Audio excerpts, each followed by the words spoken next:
To bring you some election-related news, the election headquarters is brought to you by Petrosol Platinum Energy, Energizing Dreams, the Chartered Institute of Management Accountants, SIMA, and the American Institute of Certified Public Accountants, AICPA, together as the Association of International Certified Professional Accountants, German Ozone Medical Center, Alternative Therapy, Dental Wellness and Beauty, also Chopbox Technologies, a convenience service, and Youth Bridge Foundation, bridging the gap for positive youth development.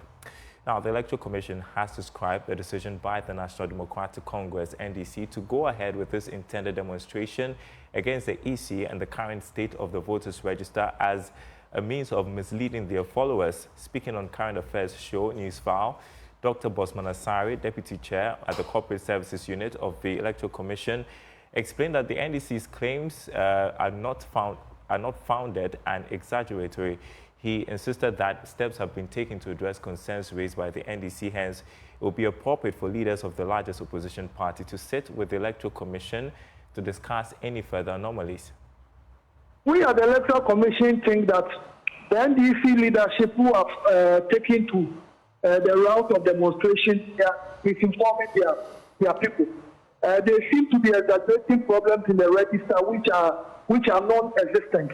The Commission has made it very clear, openly to the NDC, openly to the good people of Ghana, international partners, that Dr. Asari, that is credible. Dr. Asari, forgive me for this interruption, but can you hear me out? Forgive me for this interruption. Yeah, I can hear you now. They are misleading their followers with issues that are non-existent. Is that the tone you want them to hear when you say they should come to a meeting? I was making the point that they are misinforming their members about the problems. Well, we are saying we have resolved them. How do you expect them to trust? How do you expect them to take your assurances when you say they are misinforming their followers and they are dealing with issues that are non-existent? And in fact, you organize a press conference. You organize a press conference, and you have a statement. You have, as it were, read over and again, proofread, and allowed certain portions of that statement to be read publicly, where you tell the NDC to the face that in 2016 there were names of plants and animals, and pictures on the register in the name of voters, and they didn't object. So they cannot object now when there are issues. I think, Council, we were trying to make the point that even in the 2015 register, there were problems. Perhaps more problems than what we are talking about now. But the NDC didn't raise any serious issues then. And we think that the issues they are raising now, there are problems we have addressed. So Electoral Commission is saying that we have addressed, and we are inviting the discussion table. We can do so with all the political parties. But as I said earlier, all of us are interested in peaceful elections. We are interested in credible elections, and we know credible register is very, very sensitive. So come discuss the table. Let all of us look at it so that all of us don't eat across our way. What we are saying, come and do the discussions well. And all of us will be very satisfied that we are going into the election with a credible register. Meanwhile, the Director of Elections and IT of the NDC, Dr. Mahama, insists that an independent audit of the voters' register will be the only solution to purge the register and expose the unresolved anomalies the Commission claims has been worked on. As it stands now, you are seeking to compel the EC. The EC will point you to the Constitution. Article 46, that says that they are not supposed to be under the direction of anybody apart from the Constitution. What would you say to that? Thompson, when we directed them that their arithmetic was wrong, they didn't say they are not supposed to be under our direction during the limited voter registration. They quickly corrected it. We corrected them again. They didn't say they are not supposed to be under our direction. They corrected it. You understand? So let's interpret the Constitution purposefully. All I'm saying is, look, it's sad that the EC is demonstrating to Ghanaians that they have something to hide. They have told you ahead of time. Covering the meeting. They have told you ahead of time that your demonstrations will amount to nothing. Well, let's cross the bridge when we get there. Coming Tuesday, 17th September, Ghanaians will rise up in their numbers across the 16 regions of Ghana, with the epicenter being Accra, and show that enough is enough of the many errors. I don't call them mistakes, and there are some of them that we are right to suspect are even deliberate. There are some of them that are criminal, that obviously, and they have not even denied the ones that are criminal. We think that if they have nothing to hide, they should accept the forensic audit to be facilitated by the UNDP.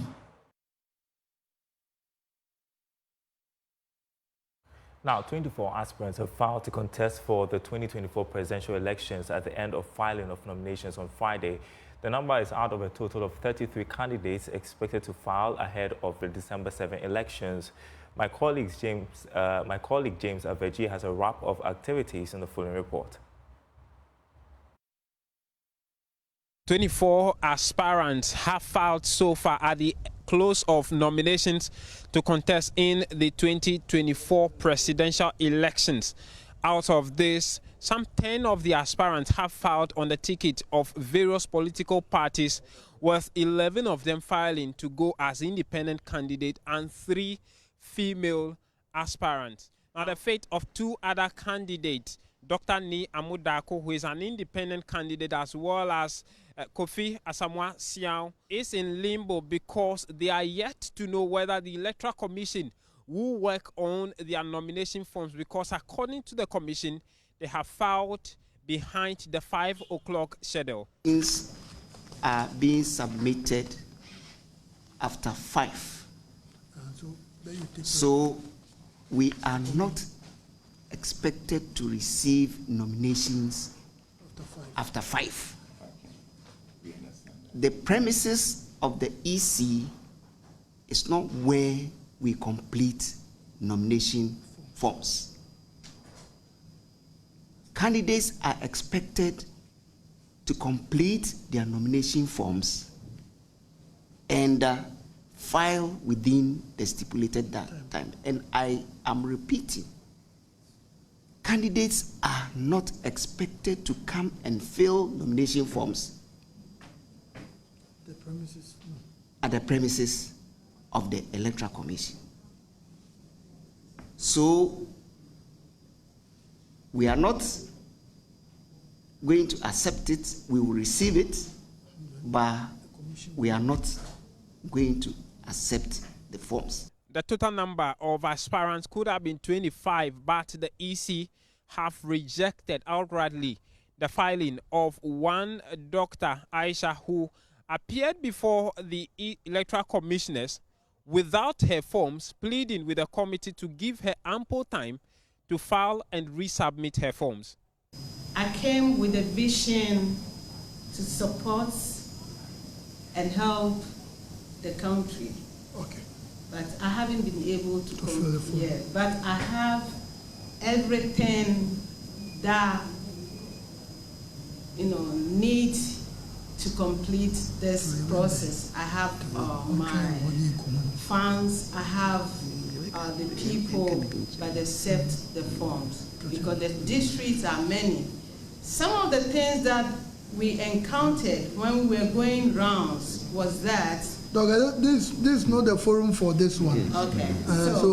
So you can just cut it and we'll meet you so that you can wait for us in that room. Okay. Yeah. Now, some of the aspirants have been speaking to the media right after filing their nominations, projecting what exactly their plans are for the nation if elected on December 7. Everything that Ghana owns and exports, the people of Ghana will have a share. I am saying that if you don't get anything at all, 300 to 500 Ghana cedis from these cumulative resources will enter into your account. So just imagine per month per month, because every month we sell. We have to live in this country and then go for greener pasture somewhere, but we choose to stay and fix the problem. So I would like Ghanaians to give us the opportunity for us also to lead and fix the issues on ground. Thank you very much. Thank you. The EC said by Tuesday, September 17, the two committees said to vet the forms of all of these nominees would have completed their work, and the final result would be declared to the general public. From the EC headquarters here in Accra, my name is James Aveji, reporting for Joy News.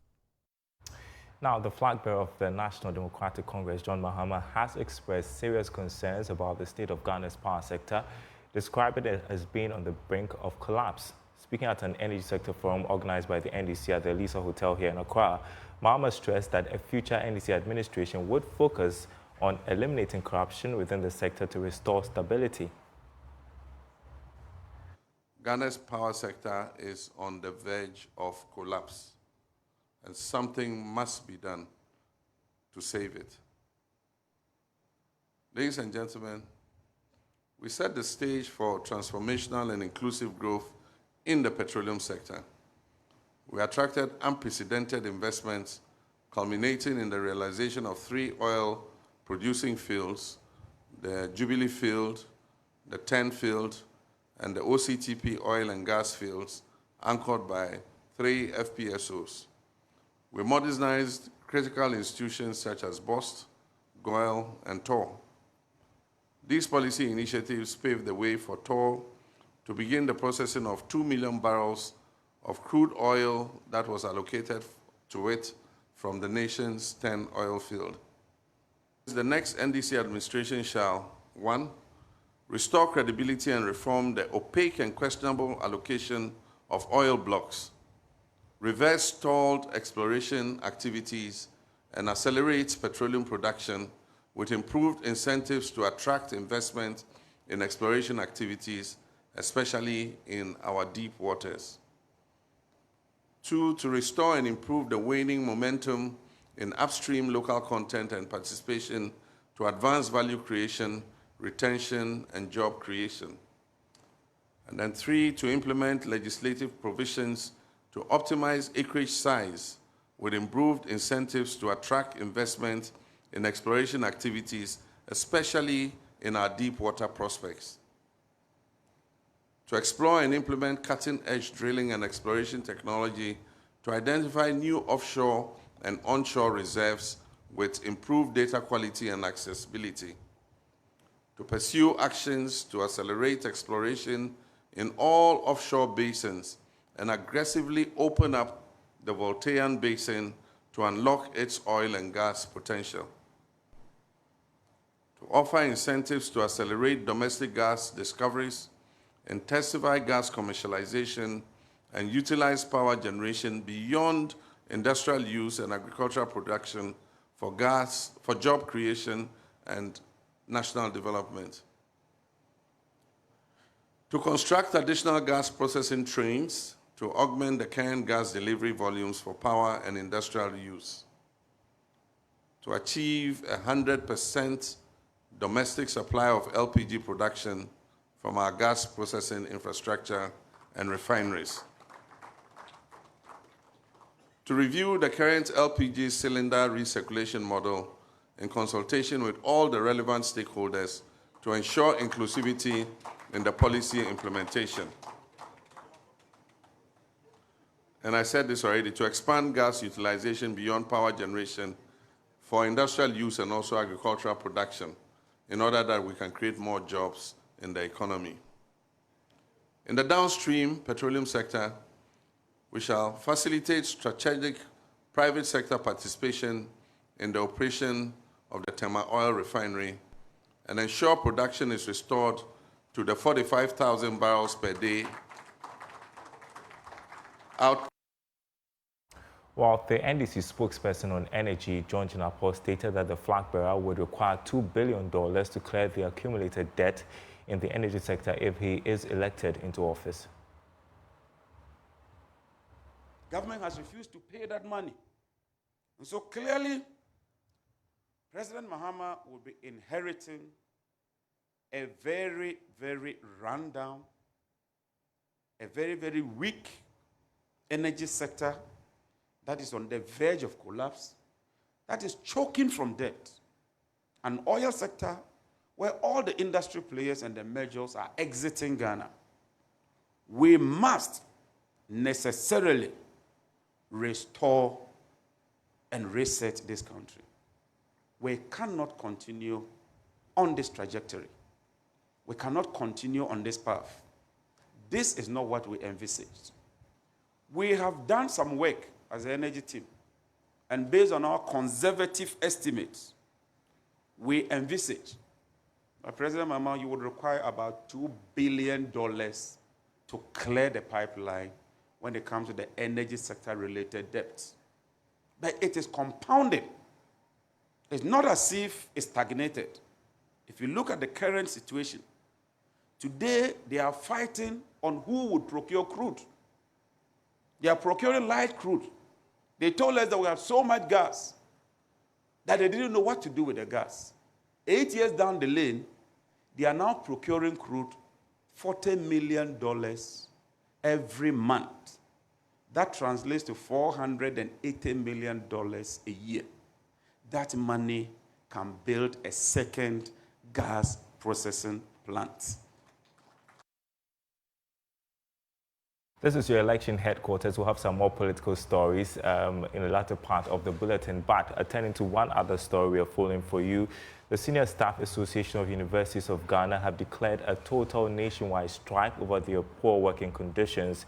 The industrial action follows the government's failure to honor their demands for better service conditions after a series of protests and negotiations. The group says the government has reneged on paying them the agreed new rates of vehicle maintenance allowances and their Tier 2 pension contributions since January this year. A statement released by the group reads, members of the association are expected to withdraw their services in all public universities of the country effective Monday, September 16, 2024. As you can see on your screen right now, a declaration of strike. I write on behalf of the National Executive Council to declare a total strike. All members of SSA UOG inclusive against the government on the 16th of September 2024 for reasons we are about to hear. Joining us on Zoom is the National Chairman of the Association, George Anson. Good afternoon to you. Thanks for joining us here on the Joy Newsroom. Talk to us a bit more about your concerns, for which reason you are deciding to embark on a strike action on the 16th of September.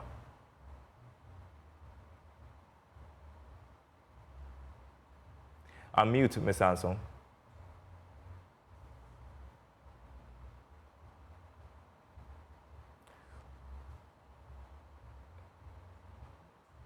Okay, Ms. Anson, we cannot hear you. If you can hear me, kindly unmute so we can hear you. Okay, it appears that we have challenges. Can you hear me? Hello? Yes. Yeah, I can hear you. All right, and so I was just asking for you to tell us a bit more about the reasons for which you're deciding to embark on a strike action on the 16th of September. All right, so the matter is simple.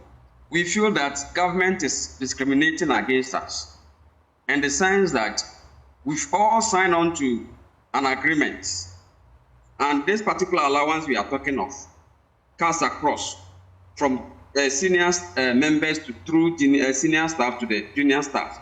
It's all signed agreement. Government initially wrote a letter for only the senior members to be paid. So we made agitations. And when we threatened to go on strike, the government released a letter that we should also be paid. As I speak, beginning from January, those on controller payroll have not received their share. We have written, we have engaged and engaged and engaged.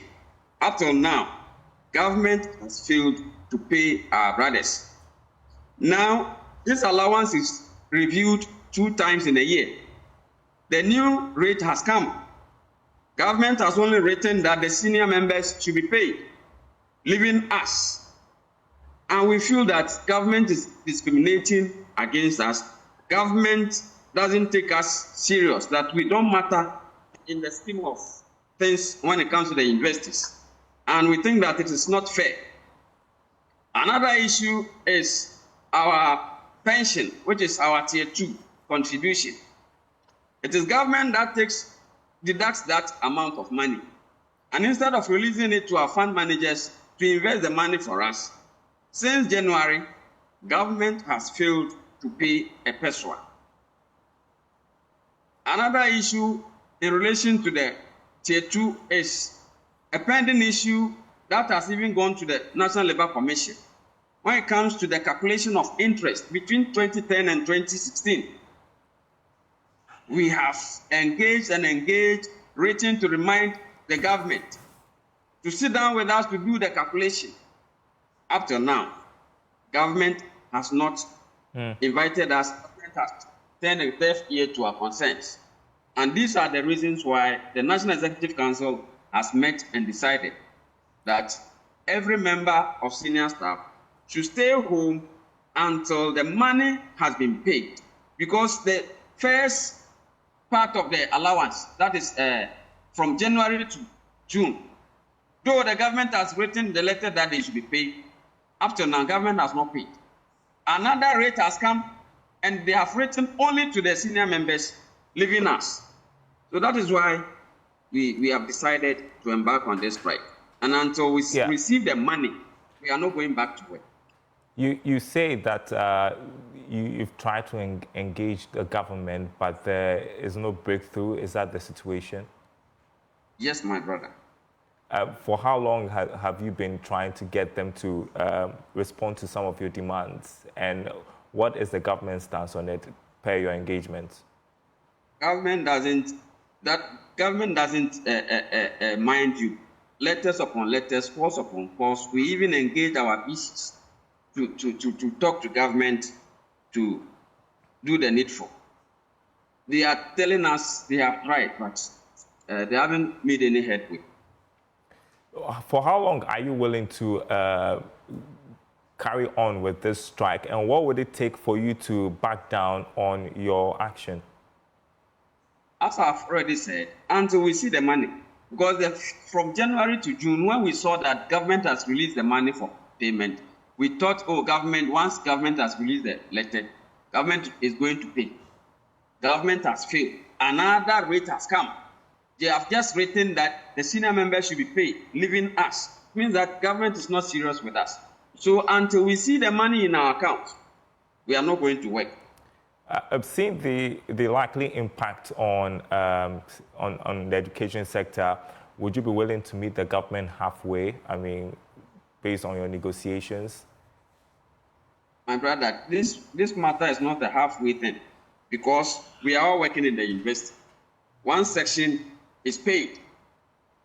So it's the same allowance. It's not like a different allowance. The same allowance. You have paid some people, leaving others.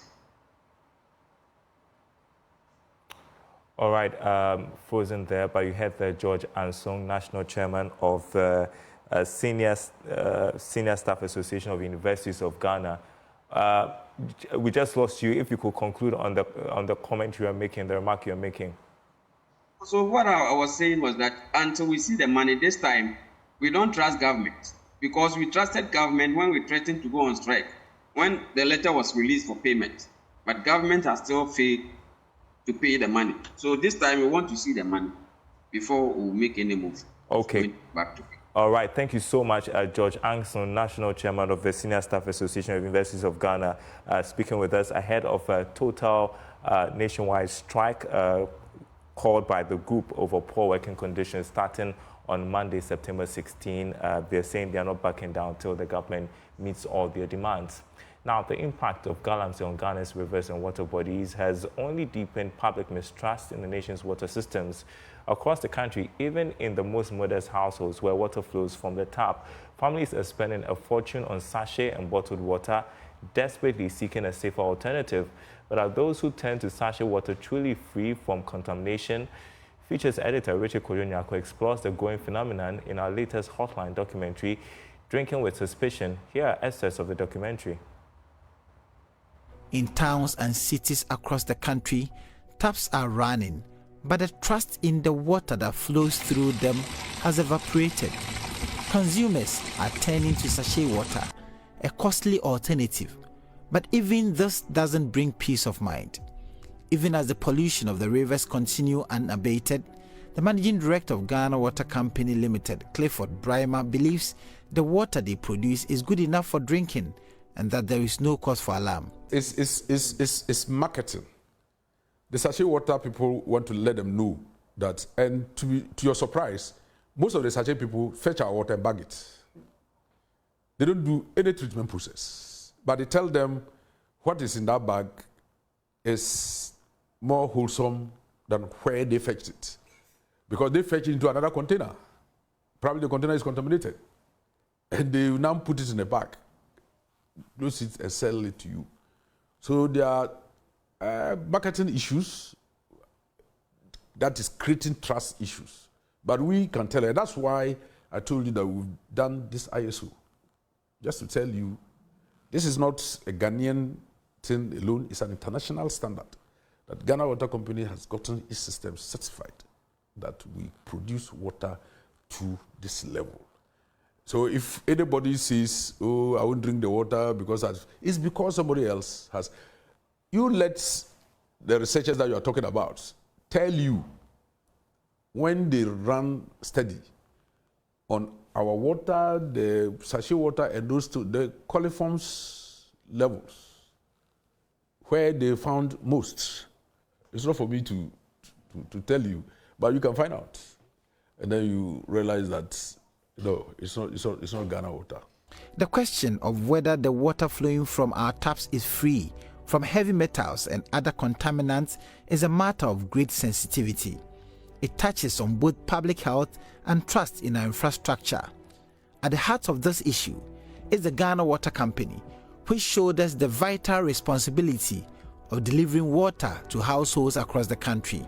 Ensuring that this water meets safety standards falls to the Ghana Standards Authority, whose role in inspection, testing, and metrology provides a crucial layer of quality assurance.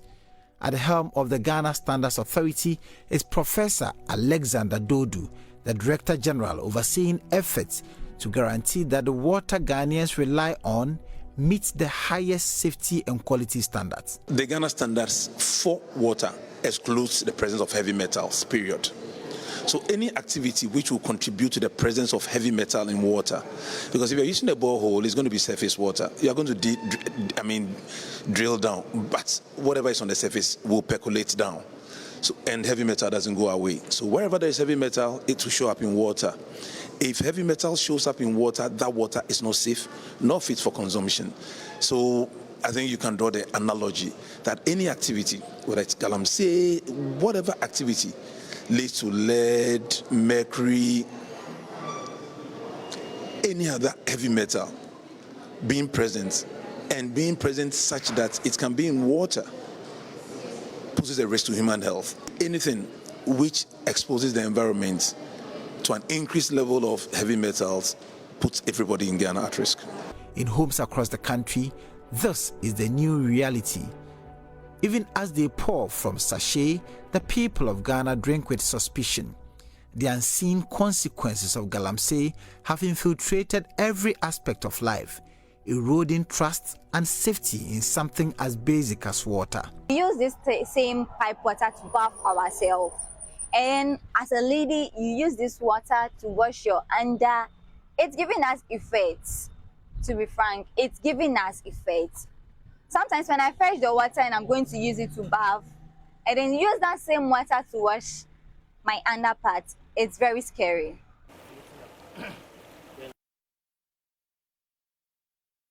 That hotline documentary airs on Monday at 8:30 p.m. While still on Ghana's water situation, the government has firmly closed the door to demand for a temporary ban on small-scale mining in the country. Various interest groups have pushed for such a measure, but Deputy Lands and Natural Resources Minister George Merikuduka describes the calls as misguided.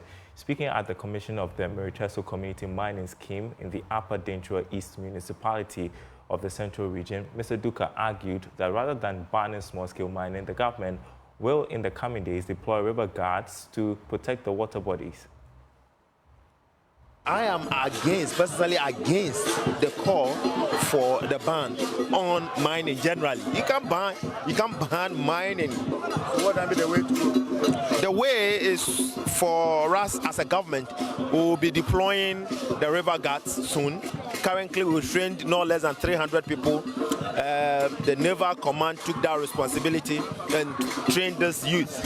So we'll very soon deploy them to protect the river bodies. Let's permanently protect the river bodies. As we have the forest guards, let's also have the river guards. We're going to procure them with body cams. So as they walk, they work. We know at any point in time what they are doing. We wouldn't listen to a call that is not in a way purporting to resolve the challenge. So if you ban, what next? In 2018, when we banned mining, we produced more gold from the small-scale mining sector than any other year. So it means it is not the solution. The solution is to find where the challenge is and resolve.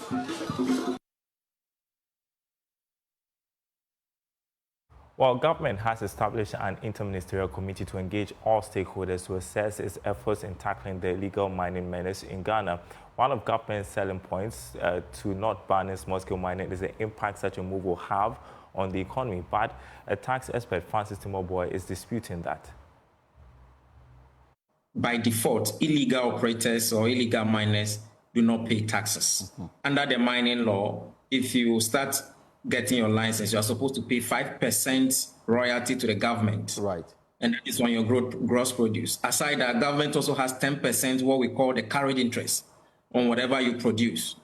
Then below the belt, we have something we call the mineral income tax, which is 35% on your profits. Those who operate in this shadow economy do not pay any of this amount. The focus is on these people who are not rather contributing to the economy by paying the right taxes. Unless the minister is saying that, look, we ourselves go and buy the produce of these illegal activities, which is, again, an issue. If, excuse me to say, producing weed is illegal, what happens to the person who buys the weed? Yet, I think 2023, the mineral royalty that we have collected, including all the big mining operations, is less than 3 billion Ghana cedis. When these small-scale miners go to sell their produce, they are supposed to pay 1.5% withholding tax. Right. Go around the GRA offices and ask how much has been collected. Nothing. We don't have any figure available.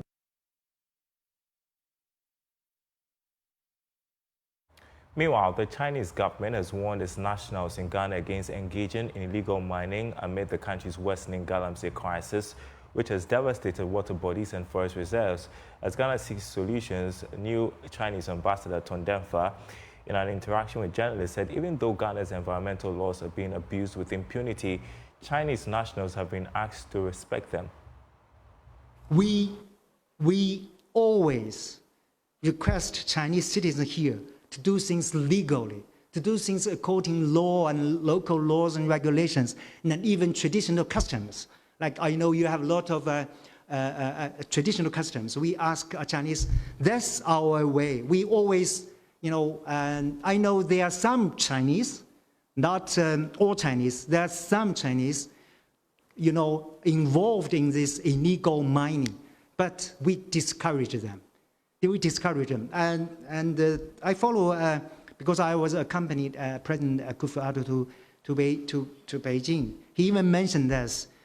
When he met our president last time in 2018, our president said to himself that if any Chinese committed any illegal things here in Ghana, you do according to your law.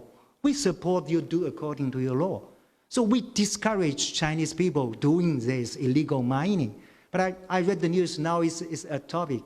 Actually, you have a lot of regulations, but not all people, even including Ghanaian people, they're not abiding the laws. I think Chinese people, they're only very tiny of them doing this. But we are, even in this year, we are taking a lot of measures dealing with these issues.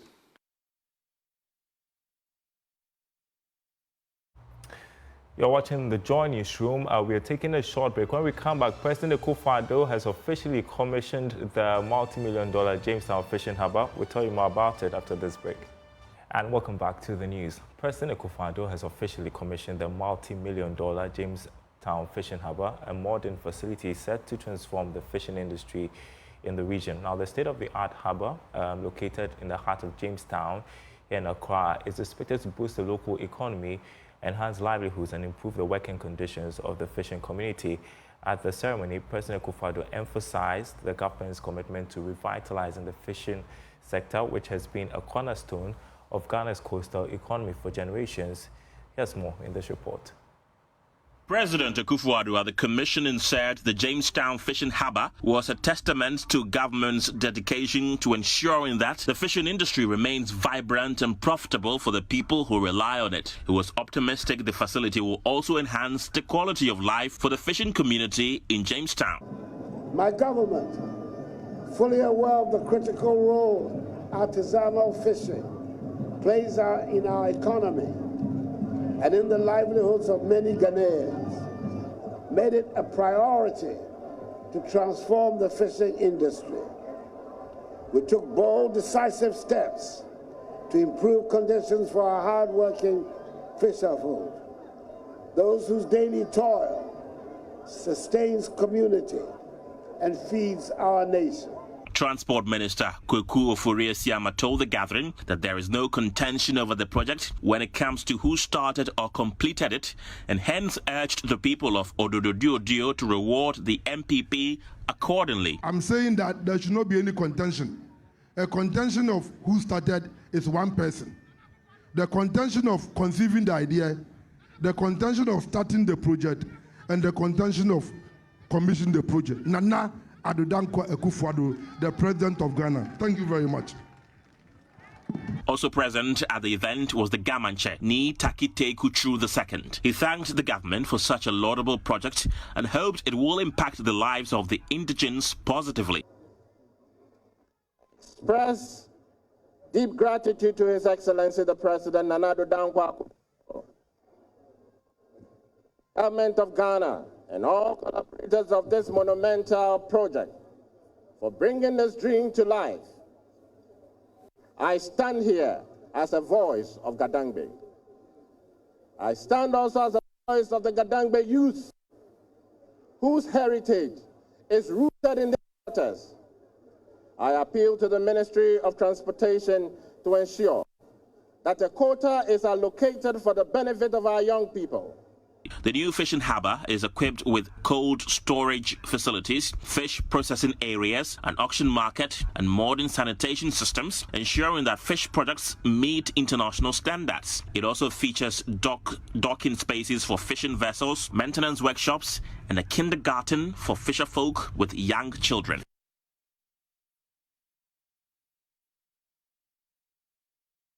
Now, breast cancer survivor Miriam Abla Anane has been stigmatized, discriminated against, and jilted by her fiancé as a result of her condition. Now, instead of breaking her, these challenges have emboldened Miriam as a voice for early detection and awareness.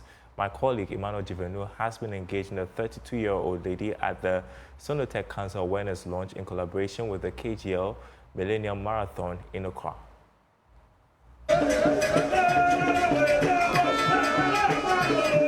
Miriam Abla Anane was diagnosed with breast cancer in 2020.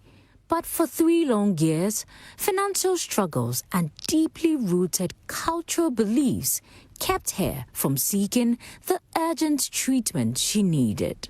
It took me 3 years before going back to the hospital because of financial problems and beliefs from people say it was just like a curse and all those things. So I started the journey in 2020 from police hospital to Kolebu. They gave me a referral to Kolebu. That's when I had 10 cycles of chemo and 25 fractions of radiation, and I'm on hormonal therapy. Her fiancé abandoned her when he learned that she would need a mastectomy.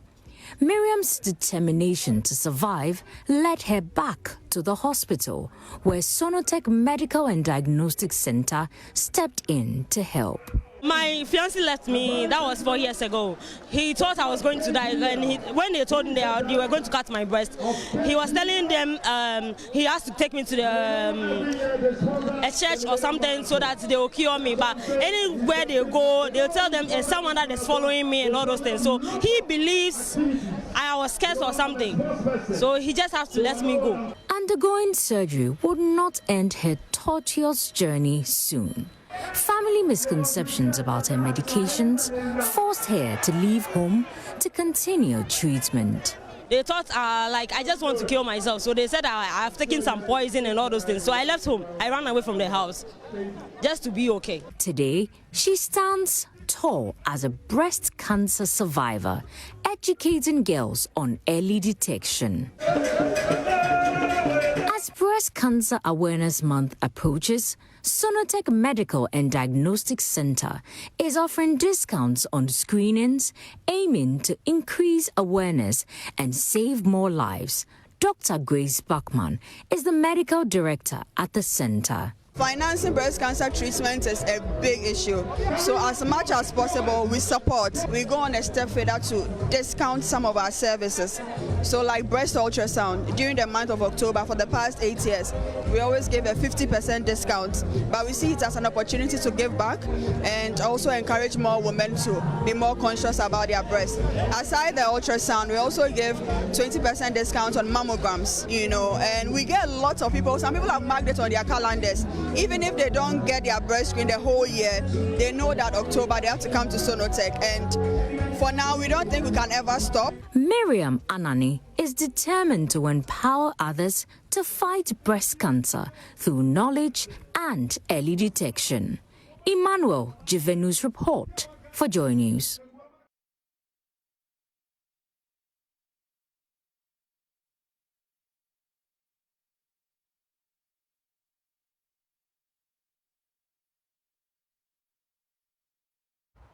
And well, before we go, the third mini fair of this year's EcoBank Joy News Habitat Fair has finally opened at the Good Park near the Accra Mall.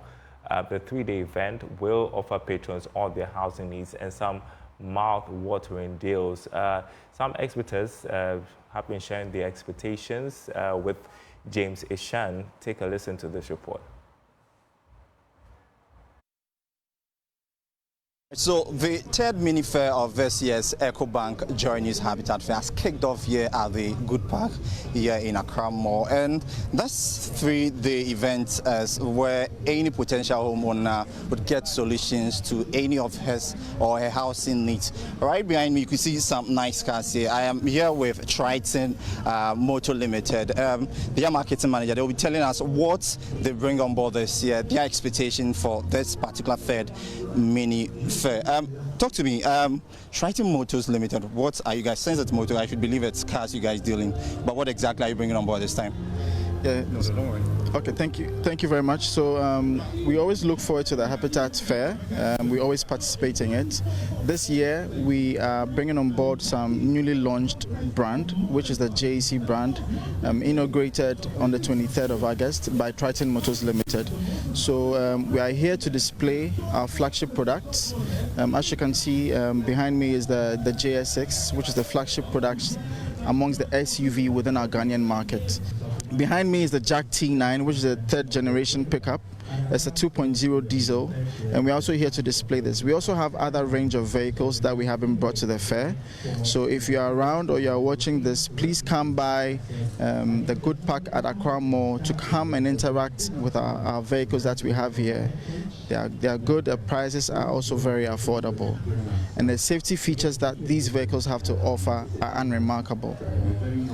Right, so this is from Triton Motors Limited, and there are quite a number of them here who happens to be exhibitors for this year's mini fair. I mean, the third mini fair for this year's EcoBank Joy News Habitat Fair. I'll be going straight to some of them to know what is their expectation this time and what they also bring on board. Tino Solutions, what do you guys do? Okay, so Tino Solutions, we are into renewable energy. That's we do solar. So we sell solar accessories to installing companies and then do residential projects and commercial projects as well. Why should I come to Tino Solutions? Yes, you have to come to Tino Solutions because we will solve your energy needs. We want to put you on the train of going zero when it comes to your energy consumption. So let's make use of the sun that God has blessed us with and then ride upon it to save more money. All right, so this is Tino Solutions from solar panels. Let's move straight to Global Lighting Center Limited. We're seeing quite a number of lighting systems or solutions here. Hi, Global Lighting. This is the third mini fair for this year's EcoBank Journeys Habitat Fair. What are you guys bringing on board? What was the expectation? Today happens to be the first of the 3 days we have in this mini fair. What should we expect? Okay, just like always, Global Lighting, we brought some of our lighting staffs here. We have the electricals and the lighting and fittings and its accessories as well. This year we are expecting a great deal. We are expecting something massive here at the first mini fair at the Accra Mall. This is the first time taking part at the Accra Mall, and looking at the crowd that is at the car park and inside the mall, we are expecting great people to come trooping here to come and look at what we have. What we are doing this time around, we brought some items that are for sale here with the bulbs, with the adapters. We also have the spotlights and few of our outside and inside lights that we are selling here at the branch at a discounted price. Because of the fair, we've discounted most of the things that we are selling here. Now, I'm seeing some interesting bulbs here. How different is this to, the normal ones we've already been seeing out there? Energy saving is very important. Because of, you have to save energy and also have to save you money as well. So the bulbs that we have here, they are of a good quality and of high wattage. This one, for instance, is 8 watts LED lights and the filaments. What it does is it gives you that warm feeling in your room, so that, and also when you use this light outside, because of the nature of its warmness, it doesn't attract insects on it. So we are a real estate development company. We develop both luxury in prime areas and also in Tema. So Dev Charcoal Woodlands is actually a newly launched project, as well as the Address Hotel. So it's actually the first of its kind in Accra. People wonder, they see hotels. The tourism and hospitality industry is really booming. So we decided to launch an opportunity that investors can also invest in this tourism sector. So we launched a hotel tower. So you can own a hotel room for just under $100,000, which is $79,000. And then we have a flexible payment plan for up to 3 years. All right, so visit the EcoBank Journeys mini clinic at the Good Park near Accra Mall today through till tomorrow, Sunday, 8 a.m. to 8 p.m. Admission is free. Be there to engage various stakeholders in the housing value chain. EcoBank Journeys have that forget a house, make it a home. A bit of a programming alert as we wrap up.